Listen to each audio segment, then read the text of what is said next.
With music, cheers, and embraces, 94 members of the greatest generation were welcomed to D.C.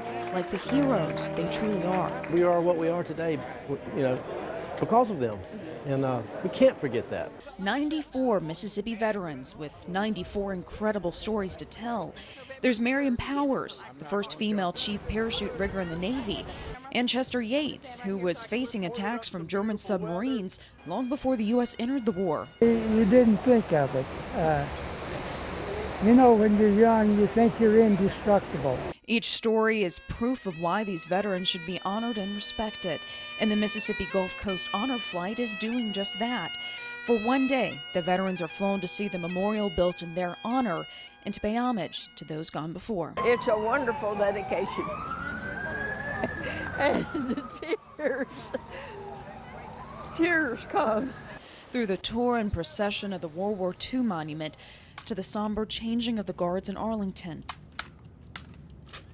Stories are shared and remembered, but one story is shared by two. Just walking them around and reading the quotes to them, I was just reading what was on there. I didn't really know how much that would mean to them, and just to watch him and to say, oh yes, I remember that, and different things, it was just really moving. Mr. Milford Lady served in the Merchant Marines, providing troops with the vital supplies they needed to win the war. That was a very important job at the time because we had two wars going, one in the Atlantic, one in the Pacific, and we had to get all the ammunition, food, clothing, everything. On this honor flight, he was accompanied by his granddaughter, Michelle, something that made the experience even more precious. Michelle read to me inscriptions that I couldn't see, and they all meant so much to me because I